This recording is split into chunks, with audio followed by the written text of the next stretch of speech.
നമസ്കാരം ഫ്രണ്ട്സ്, ഞാൻ നിങ്ങളുടെ സ്വന്തം സുജിത് വൈദ്യൻ. ജോഷ് പ്രസൻസ് നുന്നൂസിന്റെ കാഴ്ച. നമ്മളിപ്പോ ഇനി പോകുന്നത് കൊച്ചിയിലെ കുറെ വിശേഷങ്ങളേക്കാണ്. ചേറായിൽ നിന്ന് നമ്മൾ പോകുന്നത് കോട്ടപ്പുറം ജെട്ടിയിലേക്കാണ്. അതായത് കൊടുങ്ങല്ലൂരുള്ള കോട്ടപ്പുറം ബോട്ട് ജെട്ടിയിലോട്ടാണ് പോകുന്നത്. നമ്മൾ ഇന്ന് ചെയ്യുന്നത് വെച്ചാൽ മുസിറീസ് ടൂർ.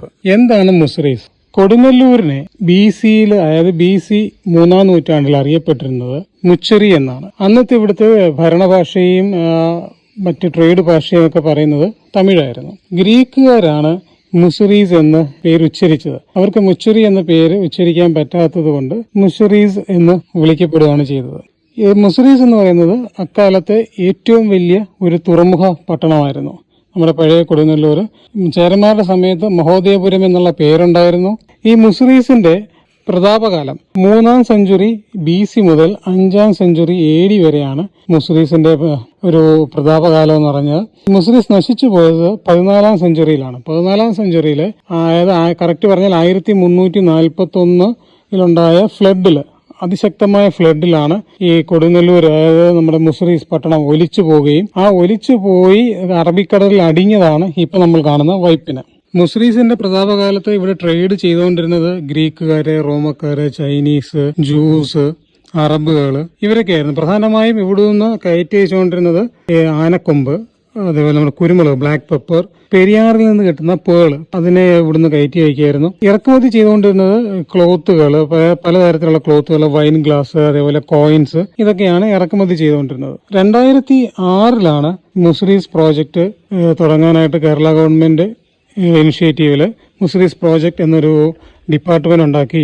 ഇന്ത്യയിലെ ലാർജസ്റ്റ് കൺസർവേറ്റീവ് പ്രോജക്റ്റുകളിലൊന്നാണ് ഈ മുസിറീസ് പ്രോജക്റ്റ് എന്ന് പറയുന്നത്. 2016 അന്നത്തെ പ്രസിഡന്റ് ആയിരുന്ന, രാഷ്ട്രപതിയായിരുന്ന പ്രണവ് മുഖർജിയാണ് ഇത് രാഷ്ട്രത്തിന് വേണ്ടി സമർപ്പിച്ചത്. ഇപ്പോൾ മുസിറീസ് ഡിപ്പാർട്ട്മെന്റ് നമുക്ക് പൊതുജനങ്ങൾക്ക് ഇത് മനസ്സിലാകാൻ വേണ്ടിയിട്ട്, എന്താണ് മുസിറീസിന്റെ ഹിസ്റ്ററി എന്ന് മനസ്സിലാകാൻ വേണ്ടിയിട്ട് ഒരു ഫുൾ ഡേ ടൂർ നടത്തുന്നുണ്ട്. നമ്മൾ ഈ ഫുൾ ഡേ ടൂർ പോകാനായിട്ട് നമുക്ക് മുസിറീസ് ഡിപ്പാർട്ട്മെന്റിന്റെ ഒരു ബോട്ടുണ്ട്.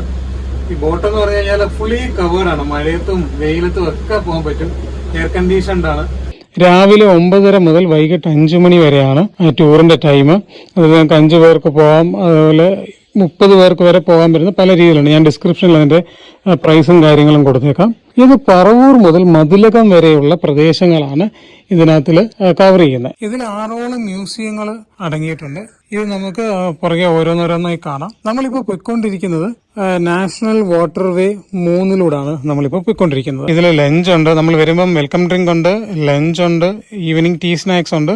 ബാക്കി കയറാൻ പറ്റും, ഈ സ്ഥലങ്ങളിലെല്ലാം കയറാനുള്ള എൻട്രി ഫീ ഇതൊക്കെയുണ്ട്. നമ്മൾ ഈ 2 സൈഡിലും കാണുന്ന ബോട്ടുകൾ ഇത് ഫിഷിങ്ങിന് പോകുന്ന വലിയ ട്രോളേഴ്സ് ആണ്. നമ്മൾ ആദ്യം പോകുന്നത് ജൂയിഷ് സിനഗോഗ്, പരവൂർ ജൂയിഷ് സിനഗോഗിലേക്കാണ് പോകുന്നത്. ഈ പോകാനായിട്ട് ഒരു അരമണിക്കൂർ എടുക്കും. നമുക്ക് യാത്ര ചെയ്താലേ അവിടെ എത്തുള്ളൂ.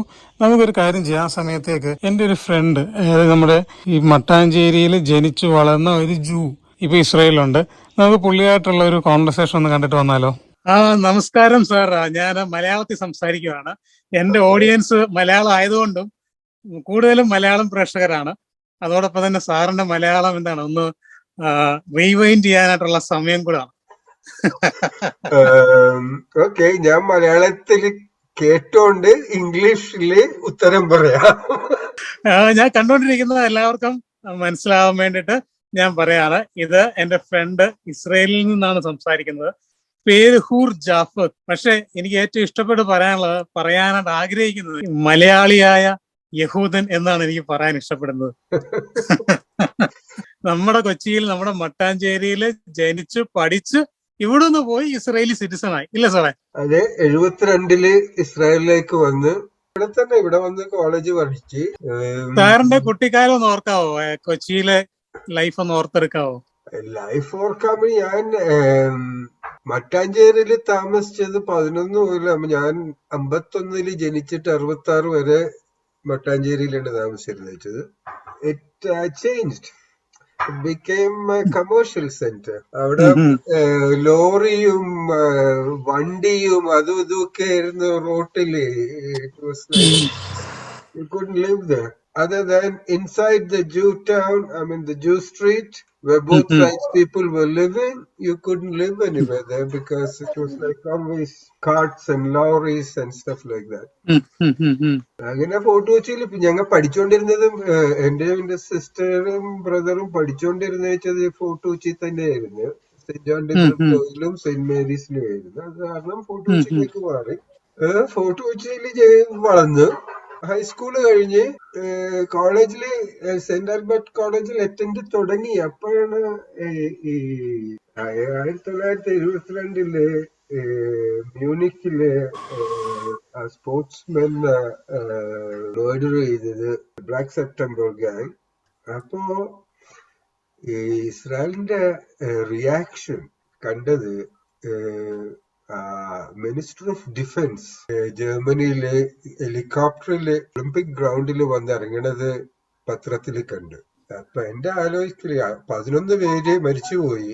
11 പേര് മരിക്കുമ്പോ ഏത് defense minister of the whole country will come and attend the function or attend the catastrophe there. I thought it was, I expected another Israel where people were more important than anything else, and that's what I found here. Sir ഇസ്രായേലിൽ ചെന്നു, college life കഴിഞ്ഞു, compulsory military ചെയ്തു, അതിനുശേഷം ഗവൺമെന്റിൽ defence, അങ്ങനെ ധാരാളം മേഖലയിൽ work ചെയ്തു അല്ലേ? അവസാനത്തെ ജോലിയായിരുന്നത് I was in charge of all the scientists, Israeli scientists and new immigrant scientists who come to Israel. It was my job to find them jobs. പുറകോട്ട് നോക്കുമ്പോഴാണ്, how do you feel Kerala or India? എനിക്ക് ഇപ്പോഴും അവിടെ കൂട്ടുകാരുണ്ട്. We have a fixed, എന്റെ ഹൈസ്കൂളിൽ പഠിച്ചവരെല്ലാരും കൂടി ഞങ്ങൾക്ക് ഒരു 40-45 പേരുള്ള ഒരു ഗ്രൂപ്പ് ഉണ്ട്. So I keep in touch with everybody since 2015 or something like that. Before that, in 2010 was the first time I got in contact with my friends in Kochi. അപ്പൊ ഞാനത് ആ സമയത്തെ പറ്റി ഞാൻ ഓർക്കുന്നുണ്ട്. കാര്യം വെച്ചാൽ നമ്മൾ ഒരുമിച്ച് ആ സമയത്ത് ഉണ്ടായിരുന്നു. അതായത് 4 ജനറേഷൻ, അതായത് കേരളത്തിലേക്ക് സാറിന്റെ 4 ജനറേഷൻ വന്ന് താമസിച്ച് തിരിച്ചു പോയത് നമ്മളെല്ലാം ഒരുമിച്ചുണ്ടായിരുന്നു. ഞാനിപ്പോ ഓർക്കുന്നുണ്ട് ആ സമയം. അതിനു മുമ്പ് ഞാൻ ഒറ്റയ്ക്ക് വന്നത് ഓർമ്മയുണ്ടോ? ഒറ്റയ്ക്ക് വന്നു. അപ്പൊ ഒറ്റയ്ക്ക് വന്നു. അത് എന്നെ ആരോ വിളിപ്പിച്ചതാണ് അവിടുന്ന് ഇന്ത്യയില്. ഡൽഹിയിൽ വന്നത് നമ്മുടെ ആന്റണി ഡിഫൻസ് മിനിസ്റ്റർ ആയിട്ടിരുന്ന സമയത്ത് സാറിനെ ഇൻവൈറ്റ് ചെയ്തത്. ഫസ്റ്റ് ടൈം ഈ കൂട്ടുകാരെയൊക്കെ കണ്ടുമുട്ടി കൊച്ചിയിൽ വന്നപ്പോ. I've been there once or twice after that, once with my whole family, all the family members, all the married men and family members, all the grandchildren, everybody together. We were 20 people and a child. And yes, there were 4 generations of my parents. Actually, it was 3 generations who came, and the 4th generation was the grave of my grandmother. I was standing near the grave of my grandmother, and it was it was a interesting photo. എനിക്ക് തോന്നുന്നു അത് വനിതയിലെ എന്തോ Manorama feature ചെയ്തിട്ടുണ്ടായിരുന്നു. Actually അതിനെ ഈ 4 generation അവിടുന്ന് ഇവിടെ കൊണ്ടുവരാൻ ഞാൻ അതിനൊരു പാർട്ടാകാൻ സാധിച്ചതിൽ എനിക്ക് വളരെയേറെ സന്തോഷമുണ്ട്. Instrumental in it. Without you, I wouldn't have been able to pull it off. You helped me so much. I wouldn't have been able to pull it off. Sir, അപ്പം ഞാനിപ്പം ഈ വീഡിയോ എന്ന് പറയുന്നത് ഞാൻ നമ്മുടെ മുസിറീസ് എന്ന് പറയുന്ന അതല്ലെങ്കിൽ ADയിൽ ഫസ്റ്റ് ADയിലൊക്കെ ഇവിടെ വന്ന് ജൂയിഷ് കേരളത്തിൽ വന്ന് അവരൊരു എന്താ പറയുക ഒരു സ്പേസ് ഉണ്ടാക്കി ട്രേഡ് സിനഗോഗ്സുകളൊക്കെ പണിതു. അപ്പം ആ സമയത്തുണ്ടായിരുന്ന സിനഗോഗുകളിൽ ഒന്നാണ് നമ്മുടെ കൊച്ചിൻ സിനഗോഗ് ആണെങ്കിലും പരവൂർ, ചേന്നമംഗലം. അപ്പം അതൊക്കെ ഇപ്പൊ നമ്മുടെ കേരള ഗവൺമെന്റ് ഒരു മോണ്യുമെന്റ് ആക്കി സൂക്ഷിക്കുന്നുണ്ട്. അപ്പം അതിന്റെ ഒരു വീഡിയോയിലാണ് ഞാൻ സാറിനെ കൊണ്ടുവരുന്നത്. സാർ ഈ സ്ഥലങ്ങളിലെല്ലാം നേരത്തെ വന്നിട്ടുള്ളതാണ്. സാറിന്റെ ചൈൽഡ്ഹുഡിൽ ഉണ്ടായിരുന്നതാണ്. സാർ ഇത് എങ്ങനെ അതിനെ കാണുന്നു? പള്ളികളൊക്കെ പണിഞ്ഞത് 1142 തോന്നുന്നു. അപ്പൊ അത് പരവൂർ പള്ളി. Copper plates. അതെ അതെ അതെ അതെ അതെ അതെ. ഈ കോപ്പർ പ്ലേറ്റ്സിന് മുമ്പ് കൊടുങ്ങല്ലൂരില് യൂതന്മാരുണ്ടായിരുന്നു. കൊടുങ്ങല്ലൂരായിരുന്നു ആദ്യം യൂതന്മാര് വന്ന് കമ്മ്യൂണിറ്റി ആയി താമസിച്ചിരുന്നത്. ഇത് നമുക്ക് പറഞ്ഞു കേൾക്കാനേ അറിയാൻ വേണ്ടി പാടുള്ളൂ. അതിന് റെക്കോർഡ്സ് ഒന്നും ഇല്ല. ഈ ഫ്ലഡിന് മുമ്പ് കൊച്ചിയിലേക്ക് വരാൻ തുടങ്ങി ആൾക്കാര്. ഫ്ലഡ് കഴിഞ്ഞപ്പോ ഫാമിലി ആയിട്ട് കൊച്ചിയിലേക്ക് വന്നു. ഫ്ലഡ് 1300 ചില്ലാനായിരുന്നു തോന്നുന്നത്. അതിനു മുമ്പ് കൊച്ചി തന്നെ ആൾക്കാര് വന്നിട്ടുണ്ടായിരുന്നു ഈ ട്രേഡിന്റെ ഇതനുസരിച്ച്. പള്ളിയൊക്കെ പോയപ്പോ അവരാ ഈ അവിടെയുള്ള ഫാമിലിമാര് അങ്ങോട്ട് വിളിച്ചിട്ടുണ്ട് ഈ കൊച്ചിയിലേക്ക്. അങ്ങനെയാണ് റബ്ബാൻ ആദ്യമായിട്ട് കൊച്ചിയിൽ വന്നതെന്ന് പറയുന്നത്.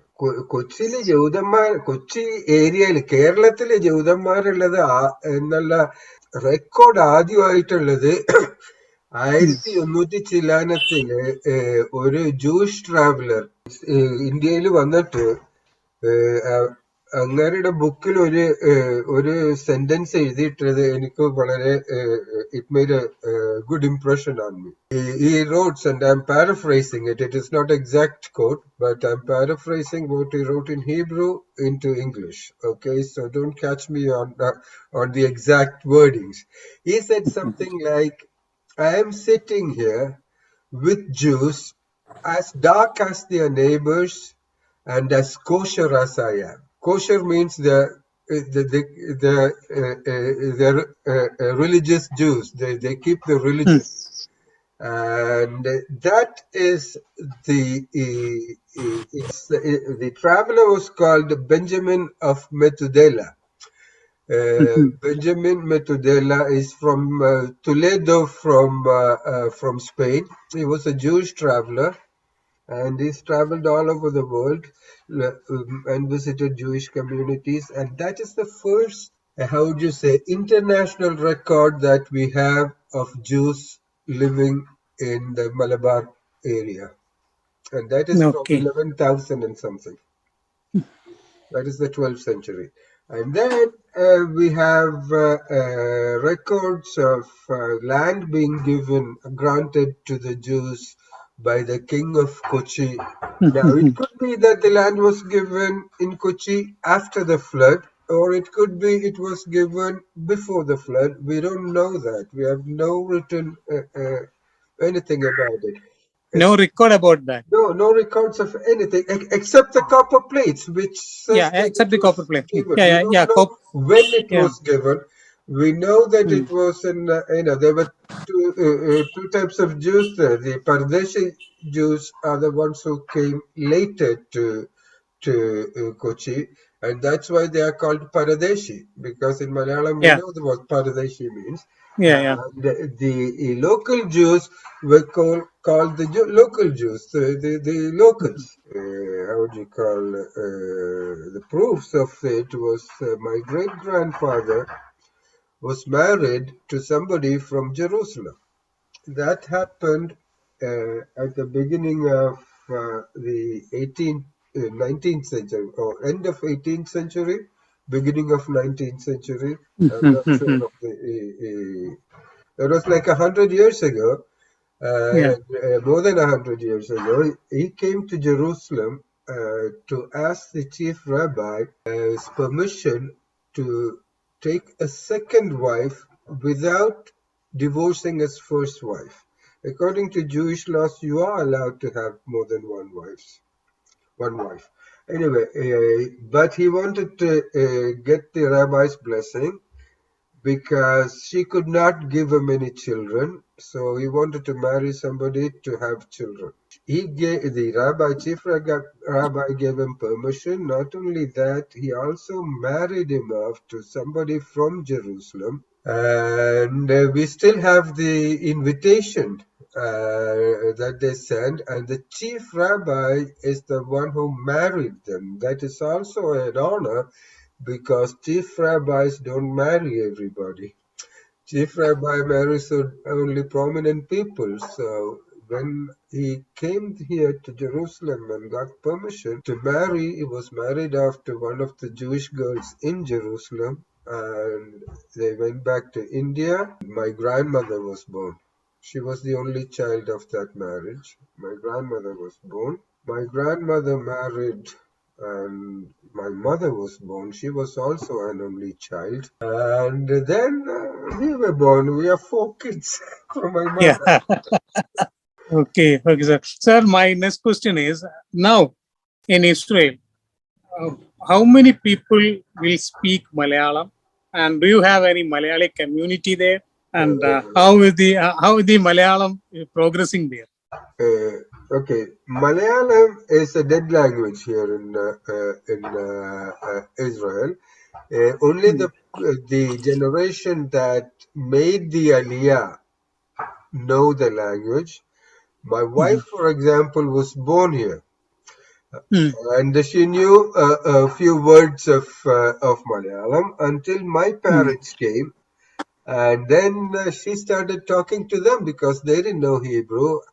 So her Malayalam became better, but her brothers, her sisters and brothers, her age, or people her age, hardly speak any Malayalam. They can understand a word here or a word there. But other than that, there is we didn't keep Malayalam as a living language. And do you have any community there? Malayali Jew Oh, yeah. community? Yes.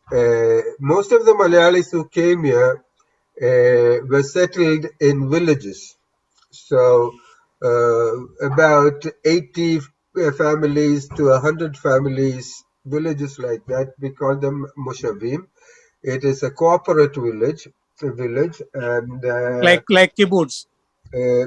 kibbutz is completely cooperative, while the moshav was only the business end of it was cooperative. The other was every family Okay. lived, with the family. In kibbutz, Individually. everybody lived together in communal living, so it was Yeah. different.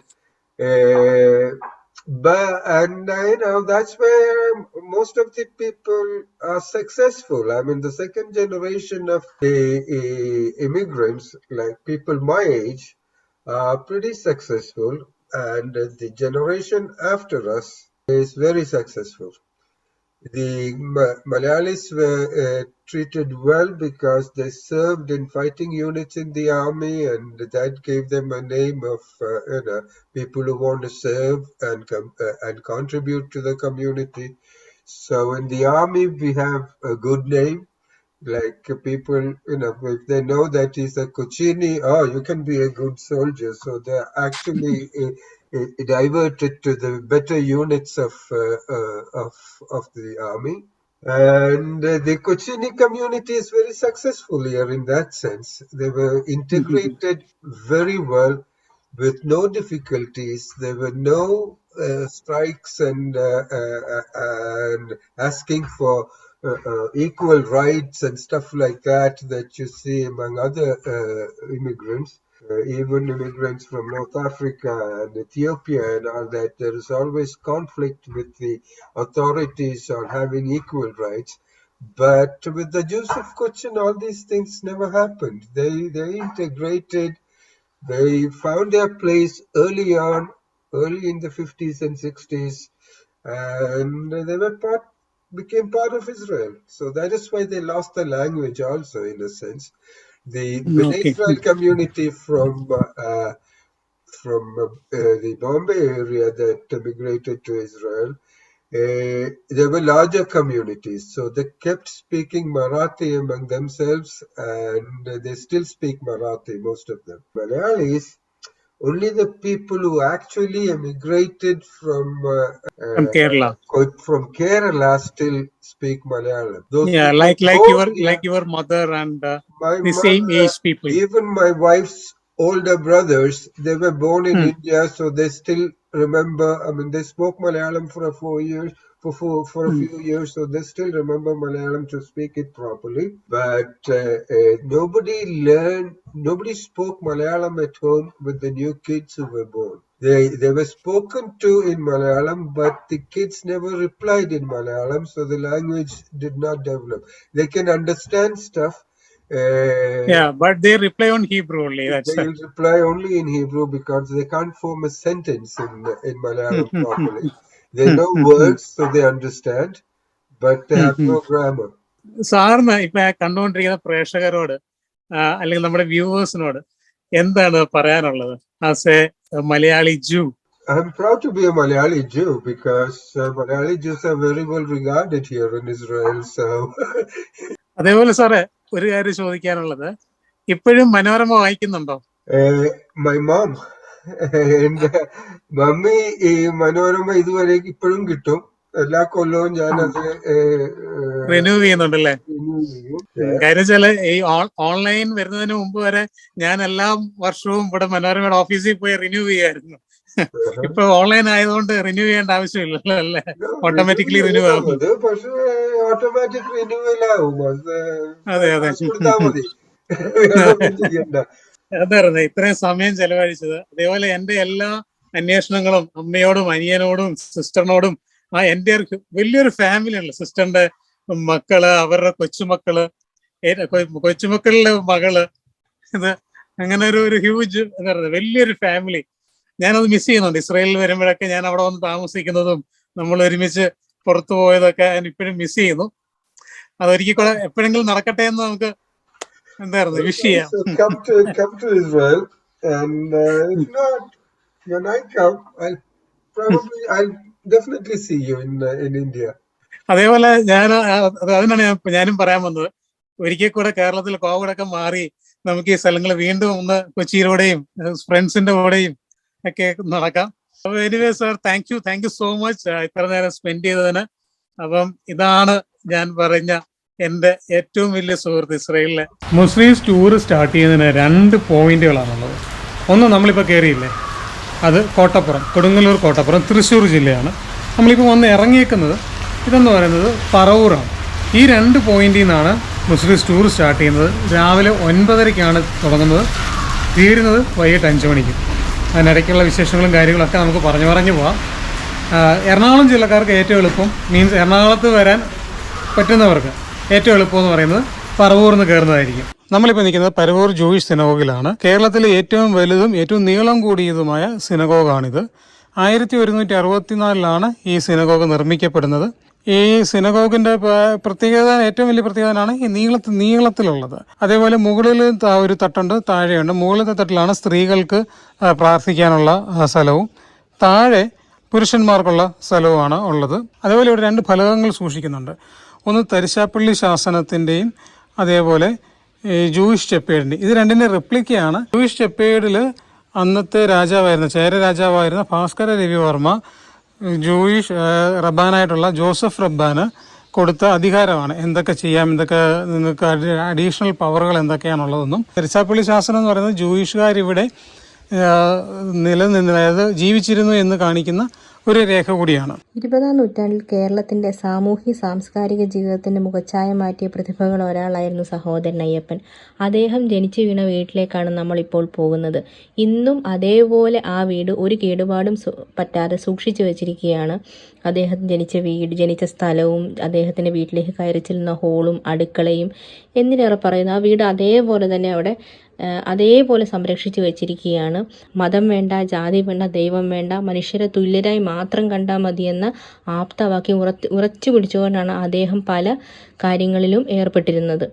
അതുകൊണ്ട് തന്നെയാവാം ഇന്നും അദ്ദേഹത്തിൻ്റെ ഈ വീടിനെ ഇവിടെ ഇതുപോലെ നിലനിർത്തിയിരിക്കുന്നത്. വിശാലമായ മുറ്റത്തിൻ്റെയും അദ്ദേഹത്തിൻ്റെ വീടിൻ്റെ പുറകിലുമായിട്ട് ഇന്നും അദ്ദേഹം ഉപയോഗിച്ചിരുന്ന ബുക്കുകളും അതേപോലെ പുതിയ ബുക്കുകൾ ഉൾപ്പെടുത്തിയ ഒരു വലിയ ലൈബ്രറി ഉണ്ട്. ആ ലൈബ്രറിക്ക് തൊട്ടു മുന്നേ ഒരു കുളമുണ്ട്. ശ്രീനാരായണ ഗുരുവൊക്കെ ഇതിവിടെ നിത്യം സന്ദർശകനായിരുന്നു. അദ്ദേഹം അവിടെ വന്നിരുന്നപ്പോൾ കാല് കഴുകിയ കുളമെന്നാണ് ഈ കുളത്തിനെ പറയുന്നത്. അതുപോലെ തന്നെ ഈ വീടിൻ്റെ മുറ്റത്ത് ഒരു കല്ലുണ്ട്. ഒരുപാട് പ്രത്യേകതകളുണ്ട്. കൊതിക്കല്ല് എന്നാണ് പറയുന്നത്. പേര് കേട്ടപ്പോൾ ഞാൻ ആദ്യം ഓർത്തത് എന്താ ഇങ്ങനെ കൊതിക്കല്ല് എന്നുള്ള പേര്. പെരിയാർ നദിയുടെ ഏത് ഭാഗത്താണ് കൊച്ചി, ഏത് ഭാഗത്താണ് തിരുവിതാംകൂർ, പണ്ടത്തെ നാട്ടുരാജ്യത്തിനെ തിരിച്ചറിയാൻ വേണ്ടിയാണ് ഈ കൊതിക്കല്ല് സ്ഥാപിച്ചിരുന്നത്. സഹോദരൻ അയ്യപ്പൻ്റെ വീട്ടിൽ നിന്നിറങ്ങി തിരിച്ച് ബോട്ടിലേക്ക് കയറി ഞങ്ങൾ വീണ്ടും ഇറങ്ങിയത് മഞ്ഞുമാതാവിൻ്റെ പള്ളിയിലാണ്. മഞ്ഞുമാതാവോ, അതെന്താ ഇങ്ങനെ എന്തൊരു പേര്? ഞങ്ങൾ ആദ്യം ഗൈഡ് പറഞ്ഞപ്പോഴേ ഇങ്ങനെ ചിന്തിക്കുന്നുണ്ടായിരുന്നു. ബോട്ടിറങ്ങി മുന്നിലേക്ക് ചെന്നപ്പോൾ പുതിയൊരു പള്ളിയാണ് ആദ്യം കാണാൻ പറ്റുന്നത്. അതായത് ഇപ്പോഴത്തെ മാതൃകയിൽ നിർമ്മിച്ച പള്ളി. ഇപ്പോൾ അവിടെ ശുശ്രൂഷകളും ആരാധനകളും എല്ലാം നടക്കുന്നുണ്ട്. അതിനോട് ചേർന്ന് തന്നെ ഡച്ച് മാതൃകയിൽ നിർമ്മിച്ച പഴയ പള്ളി ഇപ്പോഴും അതുപോലെ അവിടെ സൂക്ഷിച്ചു വെച്ചിട്ടുണ്ട്. മഞ്ഞുമാതാവ് എന്താ ഈ പള്ളിക്ക് പേര് വരാൻ കാരണമെന്ന് ഞങ്ങൾ ഗൈഡിനോട് ചോദിച്ചപ്പോൾ അറിയാൻ പറ്റിയത് ഒരു രസകരമായൊരു കഥയാണ്. പണ്ട് ടിപ്പു സുൽത്താൻ ആക്രമിക്കാൻ വേണ്ടി വന്നപ്പോൾ അവിടുത്തെ ആളുകളെല്ലാം കൂടി മാതാവിൻ്റെ മുന്നിൽ അഭയം പ്രാപിച്ചു. മാതാവ് രക്ഷിച്ചു. എങ്ങനെയാണ് രക്ഷിച്ചത്? വലിയ കഥയാണ്. അവിടെ മൊത്തം മഞ്ഞാൽ മൂടപ്പെട്ട പള്ളി ടിപ്പു സുൽത്താൻ്റെ പടയാളികൾക്കും കാണാൻ സാധിച്ചില്ല. അതിനുശേഷം എല്ലാവർക്കും മാതാവിൽ വിശ്വാസം കൂടുകയും ആരാധനകൾ കൂടുകയും ഒക്കെ ചെയ്തു. അങ്ങനെ മഞ്ഞുമാതാവ് എന്ന പേര് വന്നു. മഞ്ഞുപാത പള്ളി കണ്ടതിന് ശേഷം നമുക്ക് പോയത് ലഞ്ചിനാണ്. ലഞ്ച് ബ്രേക്ക് ആയിരുന്നു. ആ ലഞ്ചിന് ഫിഷ് കറി മീൽസ് കൂടെ ഫ്രൈ ഉണ്ടായിരുന്നു. അത്യാവശ്യം നല്ലൊരു മീലാണ്. ഈ മീലും കൂടെ ഇൻക്ലൂഡ് ആണ്. നമുക്ക് ഈ പാക്കേജിൽ ഈ മീലും ഇൻക്ലൂഡ് ആണ്. ഈ മീൽ കഴിച്ചിട്ട് നമുക്ക് ഇനി അടുത്ത മ്യൂസിയത്തിലേക്ക് പോകാം. ലഞ്ചിന് ശേഷം നമ്മൾ ചൈനീസ് ഫിഷിങ്ങിനൊക്കെ കണ്ട് പോയത് പാലിയത്ത് കൊട്ടാരം 4 ഘട്ടം കാണാൻ വേണ്ടിയിട്ടാണ്. പാലിയത്ത് കൊട്ടാരം എന്ന് പറയുന്നത് പാലിയത്തച്ഛന്മാരുടെ ആസ്ഥാന മന്ദിരമായിരുന്നു. അവിടെ സ്ത്രീകൾക്കും കുഞ്ഞുങ്ങൾക്കും പ്രവേശനമില്ലായിരുന്നു. അവർക്ക് വേണ്ടിയിട്ടാണ് തൊട്ടടുത്തുള്ള 4 ഘട്ടം ഉണ്ടായിരുന്നത്. പാലിയത്തച്ഛന്മാരെന്ന് പറയുന്നത് കൊച്ചി രാജാവിന്റെ മന്ത്രിമാരായിരുന്നു. 1632 മുതൽ 1809 വരെ ആയിരുന്നു അവരുടെ പ്രതാപകാലം. പാലിയത്ത് എന്ന് പറയുന്നത് കുടുംബ പേരും അച്ഛൻ എന്ന് പറയുന്ന ഒരു സ്ഥാനപ്പേരുമാണ്. ഇപ്പൊ ഞാൻ വൈദ്യൻ എന്ന് പറയുന്ന സ്ഥാനപ്പേര് ഉപയോഗിക്കുന്ന പോലെയാണ് അച്ഛൻ എന്നുള്ള സ്ഥാനപ്പേര്. ഇപ്പോഴത്തെ മലപ്പുറം ഡിസ്ട്രിക്റ്റിൽ നിന്നാണ് ഇവര് കൊച്ചിയിലേക്ക് വരുന്നത്. അതായത് പെരുമ്പടത്ത് സ്വരൂപം കൊച്ചിയിലേക്ക് മാറ്റിയപ്പോൾ അതിനോടൊപ്പം വന്നവരാണ് പാലിയത്ത് കുടുംബക്കാര്. 15ാം സെഞ്ചുറിയിലാണ് ഇവർ ആദ്യം വരുന്നത്. മഹോദയപുരത്താണ്. അവിടുന്നാണ് ചേന്ദമംഗലത്തേക്ക് മാറിയത്. ഇപ്പൊ ഈ കൊട്ടാരം നിൽക്കുന്നത് ചേന്ദമംഗലത്താണ്. ഈ കൊട്ടാരം പണിത് ഡച്ചുകാരാണ്. അതായത് ഡച്ചുകാരെ പാലിയത്തച്ഛന്മാരെ സഹായിച്ചതിന് അതിന്റെ പ്രത്യുപകാരമായിട്ടാണ് ഈ കൊട്ടാരം പണിതേക്കുന്നത്. അൺഫോർച്ചുനേറ്റ്ലി എനിക്ക് നിങ്ങളെ ഇത് കാണിച്ചു തരാൻ പറ്റില്ല. അതിനകത്ത് വീഡിയോഗ്രാഫി അനുവദിച്ചിട്ടില്ല. നിങ്ങൾ എപ്പോഴെങ്കിലും ഈ മുസിറീസ് ടൂർ ചെയ്യുമ്പോൾ ഇതിനകത്തെ വിശേഷങ്ങൾ കാണാം. അങ്ങനെ നമ്മുടെ മുസിറീസിന്റെ ഏറ്റവും അവസാനത്തെ പോയിന്റാണ് കൊടുങ്ങല്ലൂർ കോട്ട. കൊടുങ്ങല്ലൂർ കോട്ട എന്താണെന്നുള്ളത് അതിന്റെ വിശേഷങ്ങൾ നമുക്ക് കാണാം. ഇപ്പോഴും കോട്ട പണിതേക്കുന്നത് പോർച്ചുഗീസുകാരാണ്. 1663 പാലിയത്തച്ഛന്റെ സഹായത്തോടാണ് ഡച്ചുകാര് ഇത് ആക്രമിക്കുന്നതും കീഴടക്കുന്നതും. ഇതിന്റെ ഉപകാര സ്മരണയ്ക്കായിട്ടാണ് നമ്മൾ മുൻപേ കണ്ട പാലസ് ഡച്ചുകാർ പണിത് കൊടുത്തത്. പോർച്ചുഗീസുകാരുടെ സമയത്തിനേക്കാളിലും 1/3 മാത്രമാണ് ഡച്ചുകാർ ഇതിനെ പണിതത്. പോർച്ചുഗീസ് കൺസ്ട്രക്ഷൻ എല്ലാം ഇടിച്ചു നിരത്തി അതിന്റെ ബേസ്മെന്റ് മാത്രം നിർത്തിയിട്ട് അതിന്റെ മുകളിൽ ഡച്ച് കൺസ്ട്രക്ഷനാണ് ചെയ്തത്. പോർച്ചുഗീസുകാരുടെ സമയത്ത് ഇതിനകത്ത് ആയുധ നിർമ്മാണശാല ഉണ്ടായിരുന്നു. ക്രിസ്ത്യൻ മിഷണറിമാരുടെ പഠനത്തിന് വേണ്ടിയിട്ടുള്ള സെമിനാരികൾ ഉണ്ടായിരുന്നു. കോട്ടത്തളങ്ങൾ ഉണ്ടായിരുന്നു. ഡച്ചുകാർ ഇതിനെ അവരുടെ കപ്പലുകൾ പാർക്ക് ചെയ്യാൻ വേണ്ടിയിട്ടാണ് ഉപയോഗിച്ചുകൊണ്ടിരുന്നത്. ഇനി നമുക്ക് തിരിച്ച് നമ്മൾ കയറിയ കോട്ടപ്പുറം ജെട്ടിയിലോട്ട് പോയിട്ട് വേണം നമ്മൾ ഇനി താമസിക്കുന്ന ഹോട്ടലിലോട്ട് പോകാൻ. നമ്മുടെ കൂടെ ബോട്ട് ഓടിക്കാനായിട്ടൊരു ചേട്ടനും നമുക്ക് കാര്യങ്ങൾ വിശദീകരിച്ച് തന്നു വൈശാഖാണ്. വൈശാഖ് മുസിറീസ് പ്രോജക്റ്റിലെ കോൺട്രാക്ട് സ്റ്റാഫാണ്. വൈശാഖാണ് നമുക്ക് ഈ ഡീറ്റെയിൽസ് എല്ലാം പറഞ്ഞു തന്നത്. നിങ്ങൾ വരുമ്പോഴും ഇതേപോലെ ആരെങ്കിലും ഒരാൾ നിങ്ങളെ ഗൈഡ് ചെയ്യാനുണ്ടാവും ഡിപ്പാർട്ട്മെന്റിന്റെ ഭാഗത്തു നിന്ന്. ഇത് നമുക്ക് നമ്മൾ താമസിക്കുന്ന സ്ഥലത്ത് ചെന്നിട്ട് വീണ്ടും കാണാം. മുസിറീസ് ടൂർ കഴിഞ്ഞാൽ ഞങ്ങൾ പുറത്തുനിന്ന് ഒരു ചായ കുടിച്ച് നേരെ നമ്മൾ ആലപ്പുഴയിലേക്കുള്ള റൂട്ടാണ് പിടിച്ചത്. അത് കൊച്ചിക്കും ആലപ്പിക്കും ഇടയിലാണ് സ്റ്റേ ചെയ്യുന്നത്. അത് കൊണ്ടേലിപ്പ് എന്ന് പറഞ്ഞ റിസോർട്ടിലാണ് സ്റ്റേ ചെയ്യുന്നത്. ഏഴുപുന്നയിലാണ്. അതായത് നമ്മൾ കുമ്പളങ്ങിയൊക്കെ ഷൂട്ട് ചെയ്തതിന് അടുത്തായിട്ട് വരും. ഞങ്ങളോട് എത്തിയപ്പോഴേക്ക് രാത്രിയായി വന്നു റൂമിലോട്ട് കയറി. നമ്മൾ ഇതുവരെ ചെയ്ത എപ്പിസോഡുകളിലും യാത്രകളിലും ഞങ്ങൾക്ക് 3 പേർക്കൂടെ നമുക്ക് ഒരേ റൂമിൽ ഇങ്ങനെ ബെഡായിട്ട് കിട്ടുന്നത് ഇവിടെ ആദ്യമായിട്ടാണ്. എനിക്കത് ഭയങ്കര ഇഷ്ടപ്പെട്ടു. ഒരു വലിയ ബെഡ്, ഒരു ചെറിയ ബെഡ്. അപ്പം ഒരു ഫാമിലി വന്നു കഴിഞ്ഞാൽ അവർക്ക് ഈസി ആയിട്ട് താമസിക്കാൻ പറ്റുന്ന ഒരു സെറ്റപ്പ് തന്നെയായിരുന്നു. എനിക്ക് ഭയങ്കര ഇഷ്ടപ്പെട്ടത്. പിന്നെ ഈ പ്രോപ്പർട്ടിയെ പറ്റി പറയുകയാണെങ്കിൽ ഈ പ്രോപ്പർട്ടിയിൽ ഒത്തിരി ആക്ടിവിറ്റീസ് ഉണ്ട്. പക്ഷെ നമ്മൾ വന്നപ്പോഴും മഴ ആയതുകൊണ്ട് ഈ ആക്ടിവിറ്റീസുകളൊന്നും ചെയ്യാൻ പറ്റിയില്ല. നമുക്ക് ഈ പ്രോപ്പർട്ടിയുടെ ആക്ടിവിറ്റീസ് നമുക്ക് പിന്നീട് നമ്മൾ ഇനിയിപ്പം നമ്മുടെ സദേൺ കേരള ഓൾമോസ്റ്റ് കവർ ചെയ്ത് കഴിഞ്ഞു. നോർത്തേൺ കേരള ചെയ്യുന്നതിന് മുന്നേ ആയിട്ട് നമുക്ക് ഈ ഒരു എപ്പിസോഡ് ചെയ്യാം. ഇവിടുത്തെ ആക്ടിവിറ്റീസ് എല്ലാം കൂടെ വെച്ചിട്ട് ഒരു എപ്പിസോഡ് ചെയ്യാം. ഇത്രയും പറഞ്ഞാണ് നമ്മൾ ഈ എപ്പിസോഡ് ഇവിടെ വൈൻഡപ്പ് ചെയ്യാണ്. അപ്പോൾ ബൈ ബൈ. അടുത്ത ഡെസ്റ്റിനേഷനിലേക്ക് പോകണം. ഇനി ബ്രേക്ക്ഫാസ്റ്റ് കഴിക്കണം. അതൊക്കെ നമുക്ക് അടുത്ത എപ്പിസോഡിൽ കാണാം.